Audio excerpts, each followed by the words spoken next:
Akhirnya STY meminta maaf guys. Serius, ini jarang-jarang nih STY minta maaf. Biasanya STY berdalih katanya ya kan. Jadi sahut netizen Indonesia. Jadi netizen Indonesia kan sempat mengomentari STY jika timnya kalah, jika timnya seri atau nggak perform, pasti yang disalahi pemain. Tetapi kali ini Coach Sintayong dengan gentlenya meminta maaf guys. Dan dia bilang malu dengan permainan timnas Indonesia melawan Laos kemarin guys. Jadi dia bilang juga sebenarnya udah berjuang keras sih sebenarnya pemain timnas Indonesia ya. Namun banyak kali kesalahan yang dibuat sehingga berdampak daripada skor di pertandingan kali ini guys. Jadi yang paling disoroti oleh Coach Sintayong adalah bagaimana cara passing ya yang membuat serta lambatnya mengambil keputusan. Jadi ini berdampak buruk kepada performa tim guys. Sehingga gol-gol timnas Indonesia itu jatuh daripada kesalahan-kesalahan ini guys. Dan secara gentlenya Coach Sintayong meminta maaf kepada seluruh supporter timnas Indonesia, baik itu yang datang di stadion maupun di rumah sana guys. Nah ini patut kita apresiasi daripada permintaan maaf Coach Sintayong. Ini merupakan hasil daripada press conference yang ia lakukan tadi malam guys. Nah jadi di sini aku mau ngasih sedikit pandangan. Jadi kan banyak sekali yang mengkritik Sintayong. Bagaimana Sintayong ini, kenapa kayak gini, taktiknya gini, kayak gini. Sebenarnya gini boy. Jadi aku teringat ini ya kan. Wajar lah bukan nabi boy gitu ya. Jadi gini. Coach Sintayong tugasnya itu kan melatih. Ya kan. Jadi melatih, jadi memperdalam pola permainan, skema bermain, strategi. Nah itu semua datang daripada pelatih kan gitu. Tapi kalau misalnya nanti di lapangan pemain buat kesalahan, berarti kayaknya itu bukan salah pelatih lagi guys. Jadi itu udah kayaknya salah pemainnya. Memang segitulah kualitas pemainnya guys. Contoh kayak melihat pemain kita udah bagus tuh, kayak yang di timnas senior ya, yang diisi oleh Tom Hai, Verdong dan sebagainya. Itu kan Coach Sintayong nggak capek-capek amat. Dalam artian Coach Sintayong betul-betul fokus kepada strategi, visi, serta formasi. Kan? Atau mungkin skema, planning permainan mereka. Gimana maunya dibawa. Kan gitu. Nah tapi kalau yang timnas U22 yang di ajang AFF ini beda cerita. Jadi mereka ini kayaknya masih belum ada yang pertama mental. Mental mereka belum ada. Yang kedua adalah bagaimana passing mereka juga masih bapuk kan gitu kan. Lama mengambil keputusan, lama untuk mengambil sikap setelah dapat bola itu gimana. Nah itu, lama di situ. Kalau pemain kita kan beda. Terbukti kan Marcelino beda sendiri. Ketika bola dipassing ke dia, dia langsung udah baca dulu sekelilingnya. Jadi mesti passing sini. Makanya ketika sampai ke dia bola cepat. Tapi ketika sampai di pemain-pemain lain itu lama mengambil keputusan. Kontrol bola lagi.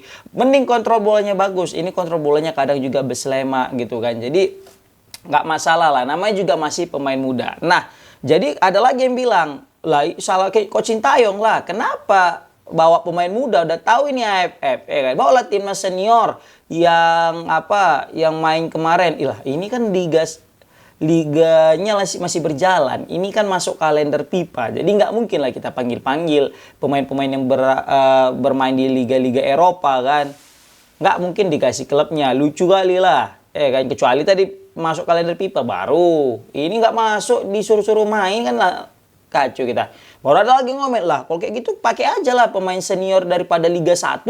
Kan kemarin banyak itu pemain-pemain timnas Indonesia yang nggak dapat jatah bermain di timnas senior gara-gara kalah dengan pemain naturalis atau diaspora. Nah jawabannya lain lagi. Tengok itu Malaysia. Nggak main aja pun liganya, ya kan? Itu pun masih banyak pemain-pemain itu nggak dilepas. Kayak JDT. Bahkan Selangor kemarin manggil lagi pemainnya, ya kan? Nah ini yang jadi masalah gitu loh. Kayak timnas Indonesia. Kayak nggak mungkin lah dikasih klub-klub itu main pemain-pemain andalannya. Kenapa? Karena Liga 1 Indonesia masih berjalan, guys. Jadi Liga 1 Indonesia itu masih berjalan, nggak mungkin dilepasnya. Jadi bisa kita bilang Liga 1 ini udah mulai profesional. Jadi di luar daripada kalender FIFA mereka nggak, ya bisa aja punya hak untuk nggak ngelepas pemain. Dan ini aku salut sih. Ya nggak masalah pemain kita itu ya bisa kita bilang nggak dilepas sama klub-klubnya. Ini menandakan bahwasanya klub liga kita meskipun belum sebaik Liga Thailand dan Liga Malaysia dan Vietnam ya, yang mana mereka jauh lebih berprestasi. Tapi setidaknya kita bukan patuh sih, lebih profesional. Beda halnya dengan Malaysia ya, Filipina sama bukan Malaysia, Vietnam, Thailand yang betul-betul meliburkan demi AFF guys. Seperti itu. Tapi aku ya nggak masalah, nggak diliburkan juga nggak masalah. Makanya kata Coach Sintayong, ini program regenerasi. Ya gitu guys. Jadi jika selama ini kita nilai ini salah Coach Sintayong, ya kita mau bilang gimana lagi gitu kan. Coach Sintayong itu kan fokus kepada taktik dan sebagainya. Tiba-tiba mainnya aja nggak bisa gitu. Dalam artian pemainnya malah salah passing, terus juga melakukan blunder. Nah kira-kira itu kan nggak mungkin salah Coach Sintayong lagi gitu kan. Itu udah jelas-jelas pemainnya. Karena Coach Sintayong pengen kayak gini, tapi kayaknya mungkin pemain belum sanggup guys. Tapi nggak apa-apa. Kembali lagi kepada sebelum pertandingan pembukaan Piala AFF. Apa kata Coach Sintayong? Ayolah, turunkan ekspektasi. Katanya kan gitu kata Coach Sintayong. Jadi ini bisa kita bilang betul kata Coach Sintayong itu. Turunkan ekspektasi. Jangan lagi terlalu mikir muluk-muluk mesti juara dan sebagainya. Nggak apa-apa lah. Ya udahlah, kita legowo selaku fans timnas. Tapi kalau pemain-pemain memang butuh kali jam terbang serius. Keteteran pemain-pemain kita. Wajar lah, masih usia-usia muda gitu ya kan. Ditambah lagi juga yang dilawan juga senior-senior. Tapi kemarin lawan Laos itu pemainnya muda juga gitu. Nah itu yang mungkin agak kesal netizen ya kan. Tambah lagi kena kartu merah, kita udahlah wassalam lah. 11 lawan 11 saja kemarin, kesulitan kita cetak gol kan. Lihatlah gol-gol timnas Indonesia itu nggak ada yang hasil dari gameplay cuy. Serius. Coba lah kalian lihat. Kemarin lawan Myanmar gol kita gol lempar lembing. Ya, dari baru ada reflection, baru ada kemelut, Asnawi nyetak gol. Gol pertama juga karena bola mati kan. Enggak. Gol pertama itu lumayan lah si Kadek kan. Bola mati nggak tuh Kadek tuh? Gol kedua baru jelas. Lempar lembing lagi dari Ferrari. Arhan ke Ferrari. Baru gol ketiga itu juga corner Ferrari. Nah sejauh ini belum ada gameplay golnya itu melalui gameplay. Bukan sama ya. Berbeda halnya dengan Laos. Yang 3-3 golnya itu asli cakep banget, betul-betul hasil daripada pola permainan yang keren guys. Teamworknya mantap banget, asis semua golnya, ada asisnya. Dan juga permainan timnya asli solid. Maka dari itu jika ada yang menyalahkan Coach Sintayong setelah pertandingan melawan Laos ini, kayaknya mesti dipikir-pikir lagi guys. Serius gue bilang. Karena ya sebenarnya keputusan Coach Sintayong untuk mengambil pemain-pemain muda ini udah pas.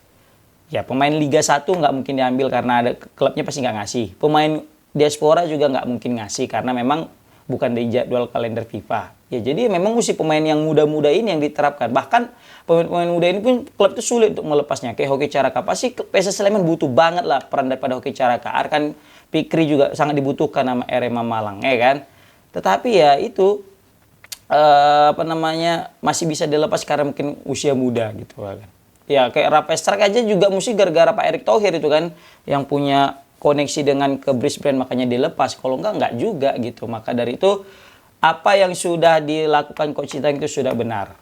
Ya kan? Hanya saja memang penerapan di lapangannya saja yang mungkin belum beruntung, yang belum maksimal gitu. Jadi kira-kira menurut kalian apa yang perlu dimanahi oleh timnas Indonesia sebelum lawan Vietnam guys? Komen di kolom komentar. Jadi agak-agak ngeri-ngeri sedap kita nih lawan Vietnam nanti ya kan.